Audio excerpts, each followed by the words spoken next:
أعوذ بالله من الشيطان الرجيم. بسم الله الرحمن الرحيم. يا أيها الذين آمنوا ادخلوا في السلم كافة ولا تتبعوا خطوات الشيطان إنه لكم عدو مبين.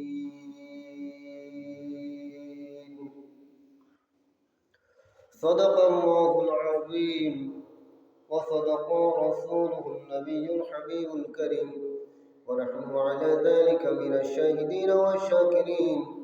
مولاي صل وسلم دائما ابدا على حبيبك ورسولك خير خلقه كلهم. उपस्थित मोअज़्ज़ज़ मुहतरम वाजिब एहतराम सामिईन आशिकीन महबूबीन आशिक रसूल गुलामान रसूल सम्मानित मुस्लिम किराम रहमानी व रहमतुल्लाह ताला अस्सलामु अलैकुम व रहमतुल्लाहि व बरकातुहू। আল্লাহ পাক রব্বুল আলামিনের দরবারে শুকরিয়া আদায় করছি যে আল্লাহ পাক রব্বুল আলামিন আমাদেরকে আপনাদেরকে প্রতিটি ইমানদারদেরকে আল্লাহ পাক রব্বুল আলামিন হায়াতে তয়্যিবা দান করে আজকে জুমার দিন মসজিদের মধ্যে আসার তৌফিক দান করেছেন। এর শুকরার্থে মহান আল্লাহ পাক রব্বুল আলামিনের দরবারে উচ্চ আওয়াজে বলুন আলহামদুলিল্লাহ। এবং সাথে সাথে আল্লাহর প্রিয় হাবিব সরওয়ারে কায়নাত দু জাহানের বাদশা মুহাম্মদুর রাসূলুল্লাহ সাল্লাল্লাহু আলাইহি ওয়াসাল্লামের নূরানি কদম শরীফে অসংখ্য অপরিসীম বেশুমার দুরূদ সালাম জানাচ্ছি। আল্লাহ পাক রব্বুল আলামিন আমাদের সকলের দুরূদ সালাম ভুল ত্রুটি ক্ষমা করে দিয়ে সবার পক্ষ থেকে আল্লাহর প্রিয় মাহবুব সাল্লাল্লাহু আলাইহি ওয়াসাল্লামের নূরানি কদম শরীফে হাদিয়াটুকু পৌঁছে দিক। সকলে বলুন আমিন। আর একটু বড় করে বলুন আমিন। প্রিয় হাজিরিন, আমি গুনাহগার কুরআনুল কারীম থেকে সূরাতুল বাকারা শরীফ হতে আয়াতে কারিমা তেলাওয়াত করেছি। অল্প সময়ের মধ্যে দুই একটি আলোচনা করব। এই সুবাদে আলোচনা করার প্রয়োজন মনে করি। আপনারা দেখুন, দুনিয়াবি তরুলতা বৃক্ষ অনেক কিছু আছে না নাই? আছে না? একটা গাছের দিকে তাকাবেন, যে গাছ, একটা গাছ দেখা যায় প্রাণ আছে কিন্তু সুজলা সুফলা নয়, কিন্তু কি আছে? প্রাণ আছে। যেমন শীতকাল যখন আসে ভাদি গাছের মনে হয় পাতা থাকে না, এরকম না? ভাদি গাছ আপনারা তো যেটা গুরুস্তরের মধ্যে দেয়, ভাদি গাছে পাতা থাকে না, শুধু গাছের ঢাল থাকে। আবার দেখা যায় অন্যান্য গাছ সুজলা সুফলা, ফলে ফুলে ভরপুর। এরকম আচার নেই। দেখতে কোন গাছটা সুন্দর লাগে? যে গাছ ফল ফুলে ভরপুর, প্রাণও আছে, ঢাল ফলাও আছে, ফলে ফুলে ভরপুর আছে, এটা দেখতে কি লাগে? সুন্দর লাগে, আলহামদুলিল্লাহ। আবার ওটার মধ্যে প্রাণ আছে ঠিক, কিন্তু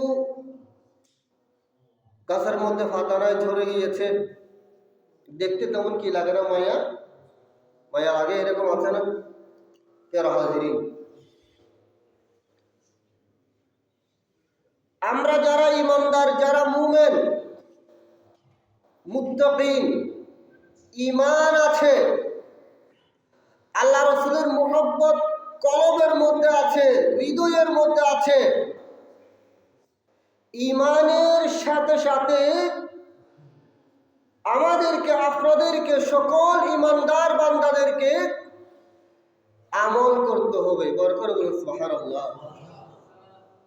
আমার নবীর সুন্নত মুস্তাফা সাল্লাল্লাহু আলাইহি ওয়াসাল্লামের পায়রুবি করতে হবে।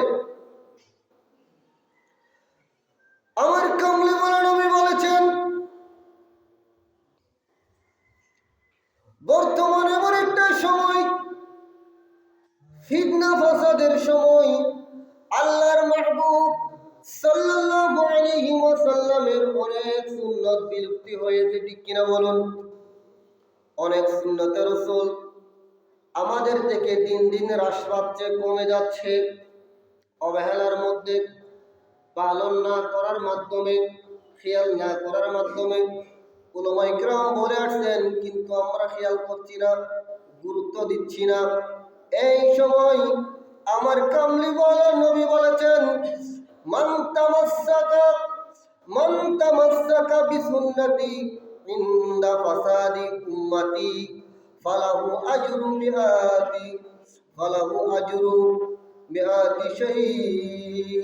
বরকর বলুন সুবহানাল্লাহ। যেটা মিশকাত শরীফের মধ্যে 30 পৃষ্ঠার মধ্যে এনেছেন। প্যারা হাজরিন, আমার নবী বলেছেন, আমার একটি সুন্নতকে, মান তামাসসাকা বিসুন্নতি ইনদা ফাসাদি উম্মতি, আমার উম্মতের মধ্যে যে সমস্ত ফিতনা ফাসাদ আরম্ভ হবে, ওই ফিতনা ফাসাদের মধ্যে আমি নবীর সুন্নতকে যারা আঁকড়িয়ে ধরেছেন, আমি নবীর সুন্নতকে যারা পালন করেছেন, দুনিয়ার দিকে না তাকিয়ে, ঘৃণার দিকে না তাকিয়ে, এমনও আছে আমার নবীর সুন্নত পালন করতে গেলে ঘৃণা করে, এরকমও আছে। সুতরাং সেদিকে না তাকিয়ে আমার সুন্নতকে পালন করেছেন, মজবুত করে ধরেছেন। সুতরাং তার জন্য আমার নবী বলেছেন 100 শহীদের সওয়াব দান করবেন। বরকর বলুন সুবহানাল্লাহ। কয়শত শহীদ? আল্লাহু আকবার। 100 শহীদের সওয়াব দান করবেন আল্লাহ পাক রব্বুল আলামিন। এই কারণে আল্লাহ রাসূলের কতগুলো সুন্নাত দাইমি সুন্নাত।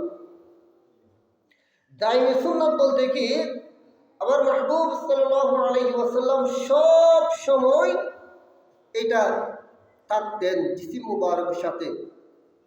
যেমন দাড়ি মুবারক, আমার নবীর দাড়ি মুবারক, আমার রাসূলের আফাদ মস্তক, যা কিছু জিসিম মুবারকের মধ্যে ছিল,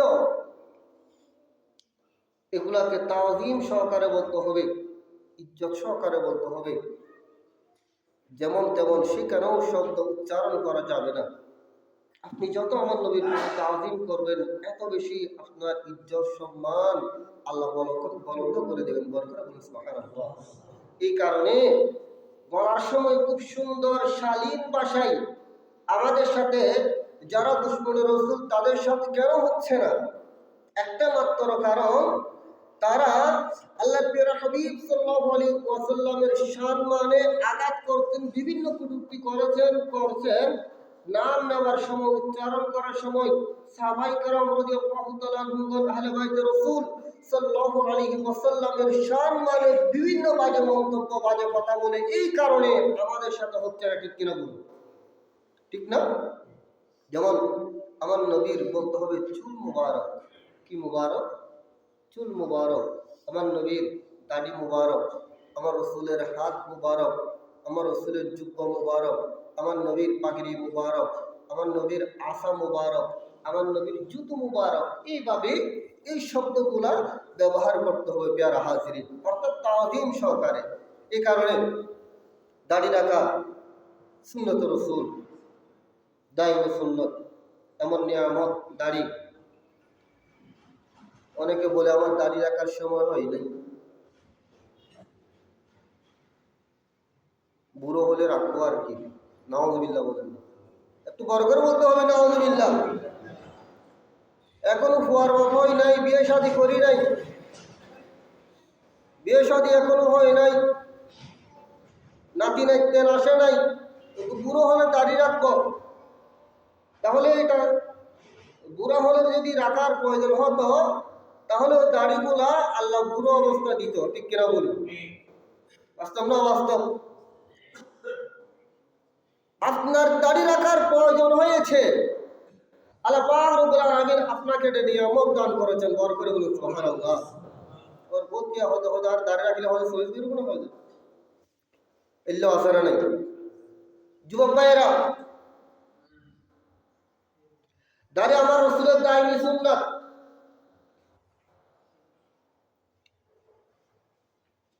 দাইমি সুন্নাত দাড়ি, দাড়ির উপর আক্রমণ করা, দাড়ি আছানো, এটা আমার নবীকে কষ্ট দেওয়া। আমার নবীকে কি দেওয়া? আমার নবীকে কষ্ট দেওয়া। একটু চিন্তা করুন, সমত সংক্ষিপ্ত। হযরত আব্দুল্লাহ ইবনে সালাম রাদিয়াল্লাহু তাআলা আনহু, যিনি ইয়াহুদির আলেম ছিলেন, জ্ঞানী ছিলেন, আব্দুল্লাহ ইবনে সালাম, তো সাহাবায়ে কেরাম রাদিয়াল্লাহু তাআলা আনহু দাওয়াত দিয়েছেন, ইসলামের দাওয়াত দিয়েছেন। দাওয়াত যখন দিয়েছেন, আব্দুল্লাহ ইবনে সালাম রাদিয়াল্লাহু তাআলা আনহু ইসলাম ধর্ম গ্রহণ করেছেন। বড় করে বলুন সুবহানাল্লাহ। ইয়া রাসূলুল্লাহ, আমি ঈমান গ্রহণ করব। ঈমান এনেছেন, কালিমা পড়েছেন, লা ইলাহা ইল্লাল্লাহু মুহাম্মাদুর রাসূলুল্লাহ সাল্লাল্লাহু আলাইহি ওয়াসাল্লাম। আব্দুল্লাহ ইবনে সালাম রাদিয়াল্লাহু তাআলা আনহু ইসলাম ধর্ম গ্রহণ করেছেন। তিনি জ্ঞানী ছিলেন, ইয়াহুদির আলেম ছিলেন, তার দলবল সহ তিনি যখন ইসলাম ধর্ম গ্রহণ করেছেন, তাকে যারা মহব্বত করেছিল তাদের মধ্যে ইসলাম ধর্ম গ্রহণ করেছেন। যে আমাদের মধ্যে যিনি আমাদের প্রধান, তিনি যখন ইসলাম ধর্ম গ্রহণ করেছেন, নিশ্চয় ইসলাম ধর্ম সত্য। বড় করে বলুন সুবহানাল্লাহ। ইসলাম ধর্ম সত্য, ইসলাম ধর্ম গ্রহণ করেছেন। এদিকে সাহাবায়ে কেরাম রাদিয়াল্লাহু তাআলা আনহুমগণ খুব খুশি হয়েছে, আনন্দিত হয়েছে, উল্লাস করেছেন। আব্দুল্লাহ ইবনে সালাম একজন ইহুদি ছিলেন, তিনি ইসলাম ধর্ম গ্রহণ করেছেন, তার দলবল ইসলাম ধর্ম গ্রহণ করেছেন। সাহাবায়ে কিরাম রাদিয়াল্লাহু আনহুমগণ খুশি হয়েছে, মনের মধ্যে আনন্দ এসেছে, আমাদের ইসলাম প্রসারণ হচ্ছে। ইসলামের চায়াতলের মধ্যেই সবাই আসতে আরম্ভ করে দিয়েছেন। তখন সাহাবায়ে কিরামের মধ্যে থেকে খুশি হয়ে আপনার একটা উট জবাই করেছেন। বড় করে বলুন সুবহানাল্লাহ। একটা উট জবাই করেছেন। চিন্তা করুন প্রিয় হাজিরিন, উট যখন জবাই করেছেন, খুশি হয়ে, কি কারণে খুশি হয়েছে একটা মনে রাখতে হবে, কি কারণে খুশি হয়েছে। আব্দুল্লাহ ইবনে সালাম ইসলাম ধর্ম গ্রহণ করেছেন, এই কারণে খুশি হয়ে সাহাবায়ে কিরাম রাদিয়াল্লাহু তাআলা আনহুম উট জবাই করেছেন। সুবহানাল্লাহ বলুন। প্রিয় হাজিরিন, এখান থেকে বুঝতে হবে একজন ইয়াহুদের আলেম দলবল সহ ইসলাম ধর্ম গ্রহণ করার কারণে সাহাবায়ে কেরাম রাদিয়াল্লাহু তাআলা আনহুম খুশি হয়ে উট জবাই করেছেন ইসলাম ধর্ম গ্রহণ করার কারণে। আর যার কারণে আমরা ইসলাম পেয়েছি, ওই রাসূলুল্লাহ সাল্লাল্লাহু আলাইহি ওয়াসাল্লাম যেই দিন তাশরীফ এনেছেন, এই কারণে আমরা শুকরানা স্বরূপ ঈদে মিলাদুন নবী সাল্লাল্লাহু আলাইহি ওয়াসাল্লাম উদযাপন উপলক্ষে নিজ নিজ সামর্থ্য অনুযায়ী কুরবানি, আপনার ওট গরু ছাগল ইচ্ছা অনুযায়ী জবাই করা হয়, ঠিক কিনা বলুন। এটা হচ্ছেন আমার নবীর মহব্বত। সেখানে যদি বেদাত হতো, গুনাহ হতো, আমার নবী বলে দিতেন, এ সাহাবায়ে কেরাম তোমরা কেন উট জবাই করেছো, এটা তো ভালো না, ঠিক কিনা বলুন। কিন্তু আমার নবী বলে নাই, শুকরিয়া স্বরূপ উট জবাই করেছেন। সুতরাং সাহাবায়ে কেরাম আব্দুল্লাহ ইবনে সালাম রাদিয়াল্লাহু তাআলা আনহুকে পেয়ে শুকরিয়া আদায় করেছেন। আর ঈমানদার যারা সুন্নি মুসলমান তারা তো নবী পেয়ে শুকরিয়া স্বরূপ ঈদে মিলাদুন নবী সাল্লাল্লাহু আলাইহি ওয়াসাল্লাম পালন করেন। বরকত বলুন সুবহানাল্লাহ। যারা হাজিরিন ও যখন জমা করেছেন খাবার জন্য বসেছে, আমার নবীও বসেছেন, সাহাবায়ে কেরাম বসেছেন, সেখানে উটের মাংস বন্টন করা হচ্ছে। উটের মাংস বন্টন করা হচ্ছে, সাহাবায়ে কেরামকে দিচ্ছেন, সবাই নিচ্ছেন। এই সময় আব্দুল্লাহ ইবনে সালাম রাদিয়াল্লাহু তাআলা আনহুকে যখন উটের মাংস দিয়েছেন, তিনি একটু করে নাকের মধ্যে হাত দিয়েছেন। কারণ কি জানেন? তিনি যখন ইহুদি ধর্মের মধ্যে ছিলেন সেখানে উটের মাংস খাওয়া বৈধ ছিল না, উটের মাংস ভক্ষণ করত না, উটের মাংস খাইত না। কিন্তু ইসলাম ধর্মের মধ্যে উটের মাংস ভক্ষণ করা জায়েজ, গরুর মাংস খাওয়া জায়েজ। বরকত বলুন সুবহানাল্লাহ। তিনি যখন আমার নবী বললেন, ইয়া রাসূলুল্লাহ, আমি ইসলামের সব কিছু মানব, সব কিছু পালন করতে পারবো, কিন্তু একটা কথা। কি কথা?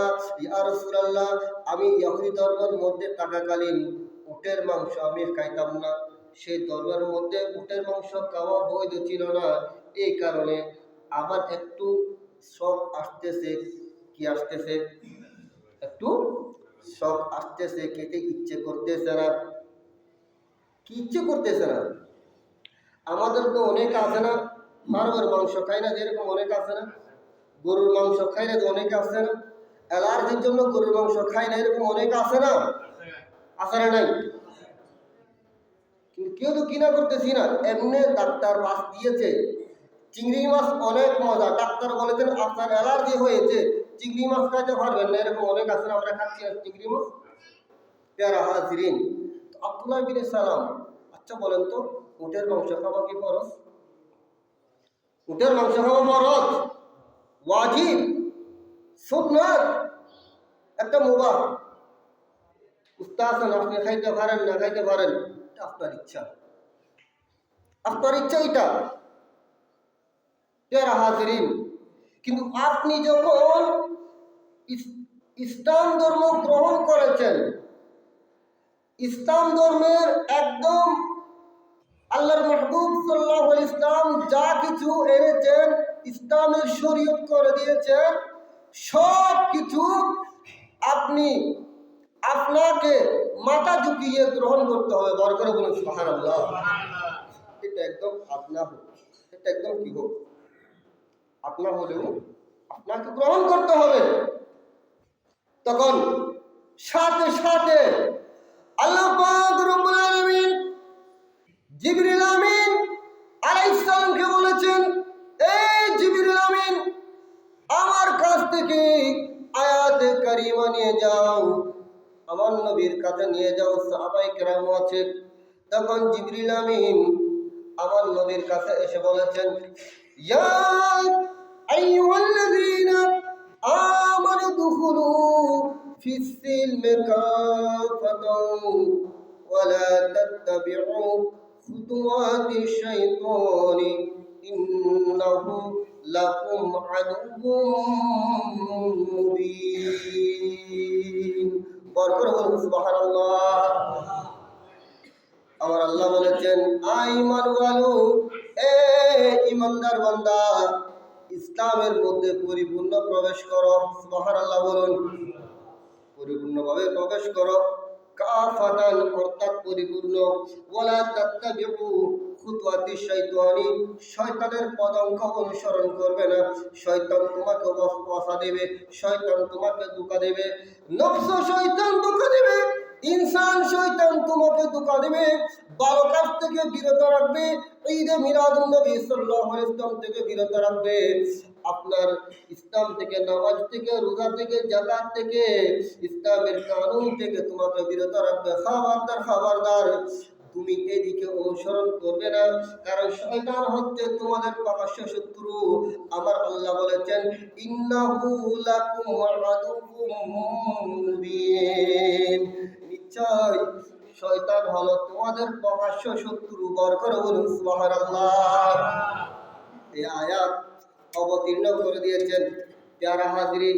তাহলে বোঝা যাচ্ছেন, আপনারা একটু চিন্তা করুন, যদি উটের গোস্ত যদি না খায়, উটের গোস্ত যদি ভক্ষণ না করে, ইসলামের মধ্যে পরিপূর্ণ যদি প্রবেশ করতে পারে না, কিসের মাংস না খাইলে? উটের মাংস। এই জায়গায় দাঁড়িয়ে হচ্ছেন সুন্নত রসুল, আমার নবীর সুন্নতে মুবারাকা। একটু করে চিন্তা করুন, এখন ওই দাড়ি আমাদের রাখাটা আবশ্যক কিনা? বড় করে বলুন সুবহানাল্লাহ। আমি আজকের জুমা থেকে আপনাদের খেদমতে আরজি পেশ করব। আমার বাবারা, আমার যুবক ভাইয়েরা, আমার মুরব্বীরা, আজকে মসজিদের মধ্যে এসেছি, এখান থেকে এক কদম দেব সেটা বলতে পারবো না। আমি এক জুমার মধ্যে দেখেছি এখানে একজন মুরব্বী সিজদা দিয়েছেন, আমরা সিজদা থেকে উঠেছি, কিন্তু ওই মুরব্বী সিজদা থেকে উঠতে পারে নাই। ঠিক কিনা বলুন? আপনারা এখানে দেখেছেন। প্যারা হাজরিন, আজ না হয় কাল দুনিয়া থেকে চলে যাব, মসজিদ থেকে চলে যাব, সেটা আমাদের বিশ্বাস নাই। আল্লাহ যখন ডাক দেয় তখন চলে যেতে হবে। কিন্তু আল্লাহর মাহবুব সাল্লাল্লাহু আলাইহি ওয়াসাল্লামের একটা দায়ী সুন্নত মুবারাকা আপনি যখন মুখের মধ্যে করে নিয়েছেন, মুখের মধ্যে রেখে দিয়েছেন, এক মুষ্টি পরিমাণ দাড়ি রেখেছেন সুন্নত রাসূল। আপনি যখন কবরের মধ্যে গিয়েছেন, আপনি কোন ধর্ম, আপনি কোন ধর্মের লোক, সেটা দেখার প্রয়োজন নাই, কারণ আপনার মুখে তো আমার নবীর সুন্নতে মুবারাকার নিশানা আছে। বরকর বলুন সুবহানাল্লাহ। এই কারণে আমি সবার প্রতি আহ্বান করব, অন্তরের মধ্যে আমার নবীর মোহাম্মত নিয়ে দুনিয়াবি তাকানোর প্রয়োজন নেই। ডান দিকেও দেখবো না, বাম দিকেও দেখবো না। এমনও আছে আপনার সাথে দাড়ি রাখে নাই, আপনার থেকে আরো বড় হয়েছে, দাড়ি রাখে নাই, ছেলের দাড়ি উঠেছে, বাবা রাখে নাই, আমি কিভাবে রাখবো? আপনি বাবার দিকে তাকাবেন না, আপনার সাথে কবরে আপনার বাবা যাবে? আপনার বাবা যাবে না। সুতরাং অন্যদিকের দিকে তাকানোর সময় সেটা নেই। যাদের দাড়ি উঠেছে, আজ থেকে মনে মনে টেকেন করে ফেলিন, এখন একিন করুন, ইয়া রাসূলুল্লাহ, আমি আপনার মোহব্বতে, দুনিয়াবি কারো মোহব্বতে নয়, টাকার মোহব্বতে নয়, দমদমের মোহব্বতে নয়, টাকা পয়সার মোহব্বতে নয়, আপনার মোহব্বতে আমি আজকে জুমার দিন, হয়তো এটা আমার শেষ জুমা হতে পারে, মসজিদের মধ্যে বসে অঙ্গীকার করেছি, আল্লাহ আমি আজ থেকে দাড়ি রেখে দেবো। বরকর বলুন সুবহানাল্লাহ। এরকম একজন ভাই হলো, আল্লাহ কবুল করে সকলে বলুন আমিন। কত বড় নিয়ামত, দাড়ি অনেক বড় নিয়ামত। এই পরিস্থিতির মধ্যে এখন আল্লাহ পাক রব্বুল আলামিন এই আমলটুকু করার তৌফিক দান করে সকলে বলুন আমিন। আপনি যখন আমার রাসূলকে মহব্বত করে দাঁড়িয়ে রেখেছেন, দুনিয়াবি আপনাকে ঘৃণা করবে, আপনাকে ঘৃণা করবে, দাড়ি কেন রেখে দিয়েছো? ইকিন করতে হবে, আমি দাড়ি নিয়ে কবরের মধ্যে যাব, কবরের মধ্যে যাব দাড়ি নিয়ে। এবং যারা চুল রাখেন, চুল বলতে হচ্ছে, বাবারা আমার আমল, আমাদের আমল প্রয়োজন লাগবে না? আমল চুল সাম্মদি লম্বা, ফিসুদি বাইটে, এন্দি লম্বা, অন্দি লম্বা, এলে সুরি নরেকু আর লম্বাই অল চুল রাখি বেলায় মনে কইলি কইলে রেখো। চুল খের প্রকার সুন্নত রাসূল সুবহানাল্লাহ। জুম্মা দুম্মা ওয়াফরা নিসফুল উযুনাইন, বাপে চুল রাখি দিবেন, আর কখনো পর্যন্ত, আর কেউ 2 খানের মধ্যবর্তী পর্যন্ত, আর কেউ সুন্দর করে 1 সমান করে রাখি দিবেন। যে কোনো রাখিলি যতক্ষণ পর্যন্ত রাখিব আল্লাহ সব দান করবে সুবহানাল্লাহ। দেখা শুনে একটা কিনলে লম্বা রাখি বললে মনে হলে বাপি রাখি দিবেন, ইয়েন আমল। এবং শীতে পারিবেন যে বললে শীতে ভাজ্যম আর শীতে পারি নজানি সরকার মদিনা সাল্লাল্লাহু আলাইহি ওয়াসাল্লাম শীতে ভাজ্যে যে মাঝো দিয়ে সুবহানাল্লাহ। কোন দিকে শীতে ভাজ্যে দেয়? মাঝখান দিয়ে। ইয়ে সুন্নত রাসূল সল বিয়াকিন আমল মাথার মধ্যে তেল দিলি ইয়ফা আর একিন লাগাতে ইন্নামাল আমালু বিন্নিয়াত। ইন্নামাল আমালু বিন্নিয়াত। আল্লাহ রাব্বুল আলামিন কবুল করে ব্যাকুল হন আমিন হারত যাবেন বাজার যাবেন ব্যবসা করতে যাবেন কোন টুবি পরে রাখিবেন টুবি টুবি ছোট ছোট টুবি নো আছে বড় টুবি নো আছে পরে রাখিলি ঘর তো বাইরে গিয়ে গাড়ির সিঁড়ি নো গিয়ে পাঁচিবার কোনো পথ নাই তো আর কেন করিব তুই বেজতে পরে তাকিব ব্যাকুনি বুঝু পাইবে মুসলমান ঠিক কিনা হন না অতি সহজে চিনিতে পারিব আদরের সময় এই হওয়ার পরে উজুখলাম করিয়ে রক্তপক্ষে নমস্কার আদায় করে ফেলবেন আল্লাহ কবুল করো ব্যাকুল হন আমিন আর ইমান আকিদে আল্লাহ হেফাজত করো এবং আমল করিবে তৌফিক দান করো ব্যাকুল হন আমিন আমলের সাথে সাথে ইমান নম্বর 1 হচ্ছে ইমান ইমান ছাড়া আমলের কোনো দাম আছে না নাই আমলের কোনো দাম নাই যেন হযরত বাইদুল ইসলামী রহমাতুল্লাহ আলাইহি রে হযরত বাইদুল ইসলামী রহমাতুল্লাহ আলাইহি হই যায় কো মহিলা বাইদুল ইসলামী রহমাতুল্লাহ আলাইহি ওর দাড়ির দাম বেশি নার ফাটা সর দাড়ির দাম বেশি আমি বেশ আলোচনা করলাম হযরত ইমাম মালিক রহমাতুল্লাহ দুই ঘটনা সেম হযে আই তোমার পর হই এখন হইতো না হইতো না তো ফর দিয়ে রে জবাব দিয়ে হযে আই ইমান লইরে যদি মরি পারি তোলি তোর ফাড়া চলর দাড়ির তুন শুরুর তুন আর দাড়ির দাম বেশি আর যদি ইমান ছাড়া যদি দুনিয়ার তুন চাইব ওই আর ইনের কোনো দাম নাই কি দাম বেশি ঠিক কিনা হল এই কারণে ইমান শব্দ আল্লাহ পাক রব্বুল আলামিন আর প্রত্যেক করে ইমান আকীদা আমল আল্লাহ হেফাজত করে জাকুর হল আমিন আল্লাহর সুন্নাত মুবারাকা দাইম সুন্নাত আর রাখিবেল্লাই তৌফিক দান করে জাকুর হল আমিন ওয়া আখিরু দাওয়ানা আলহামদুলিল্লাহি রাব্বিল আলামিন আসসালামু আলাইকুম ওয়া রাহমাতুল্লাহ